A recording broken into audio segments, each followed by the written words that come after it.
Hello दोस्तों, नमस्कार। राधे राधे। मेरे प्यारे कान्हा कन्हैया चैनल में आप सभी का बहुत बहुत स्वागत है। कैसे हो कन्हैया के लाडलों, गोपाल के प्यारों। आशा करती हूँ कि आप सब अच्छे ही होंगे, स्वस्थ होंगे, मस्त होंगे।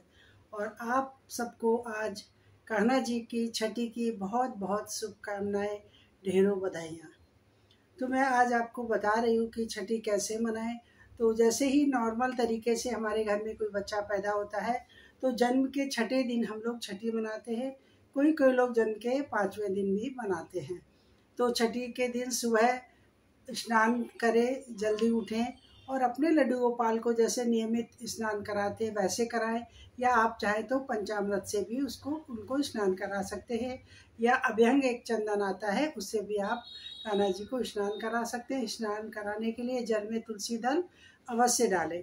स्नान कराने के बाद उनको नए वस्त्र पहनाएं, पीले कलर के या नारंगी कलर के, या आप रेड कलर के भी पहना सकते हैं, लाल कलर के भी। उनका श्रृंगार करें जैसे करते हैं। उसके बाद माखन मिश्री का भोग लगाएं।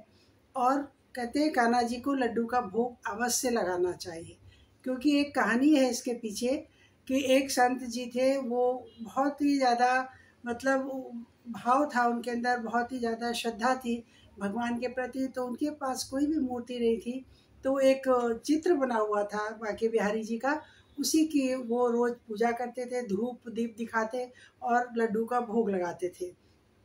और उसके बाद वो कहीं कहीं कथावाचक या सत्संग करते थे। एक दिन उन्होंने अपने बेटे से कहा कि बेटे जाओ बिहारी जी को लड्डू का भोग लगा दो। तो बेटा उनका गया और उसने लड्डू का भोग लगाया बिहारी जी को। तो पंडित जी थे, वो सोचने लगे कि अभी बेटा अब बचा हुआ लड्डू का प्रसाद का भोग मुझे ला के देगा। उन्होंने बेटे से पूछा कि प्रसाद का भोग कहाँ है, प्रसाद का लड्डू कहाँ है। बेटे ने कहा वो तो बचा ही नहीं, सारे बिहारी जी खा गए। तो पंडित जी ने सोचा बेटा मजाक कर रहा है, बालक है, सारा खा गया होगा, इसलिए वो कह रहा है कि बिहारी जी खा गए। एक दिन हुआ, 2 दिन हुआ, 3 दिन हुआ, वो ऐसे ही पूछते रहे। तो बेटा हमेशा यही बोलता रहा, सारे लड्डू तो बिहारी जी खा गए। तो एक दिन पंडित जी ने सोचा कि मैं पीछे से छुप के देखता हूँ। तो बेटा जैसे ही भोग लेके बिहारी जी के पास गया और कहा आओ ठाकुर जी, आओ बिहारी जी, लड्डू का भोग लगाओ। तो देखा भगवान बाल रूप में आए और एक बच्चे के रूप में लड्डू का भोग लगाने लगे। तो पंडित जी थे, निकल के खम्बे के पीछे से सामने आ गए। जैसे ही बिहारी जी ने जो बच्चे के रूप में थे उनको देखा, लड्डू एक हाथ में था और दूसरे हाथ में लड्डू लेने ही वाले थे। तो जैसे ही उन पंडित को देखा वहीं के वहीं स्थगित रह गए, यानी स्थापित हो गए वहीं पर। तो एक हाथ में उनके लड्डू था, एक हाथ से छूट चुका था। तो तभी से कहते हैं लड्डू गोपाल की प्रतिमा का जो स्थापित हुई है, और लड्डू गोपाल के रूप में हम लोग कान्हा जी को, बिहारी जी के पूजन करते हैं। तो आज के दिन लड्डू का भोग भी कान्हा जी को जरूर लगाएं, कढ़ी चावल बनाएं, अपने भजन कीर्तन करें, अपने परिवार और मित्रों के साथ प्रसाद का वितरण करें। और शाम के समय जैसे हम अपने बच्चे को काजल लगाते हैं वैसे काजल लगाएं।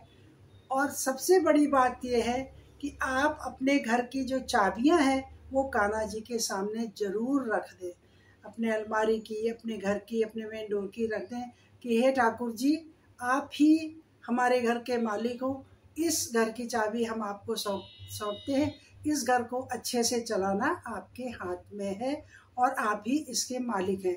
जैसे घर की चाबियां घर के मालिक के पास रहती हैं, वैसे आप अपने घर की चाबी अपने कान्हा जी के पास में रख दें। और साथ में एक किताब, छोटी सी डायरी और पेन भी रख दें। कहते हैं हमारे यहाँ कहते हैं जब बच्चे की छठी होती है तो वहाँ एक कापी रख दी जाती है। कहते हैं बेहे माता जो होती है रात में आके भगवान बच्चे का भाग्य लिखती हैं।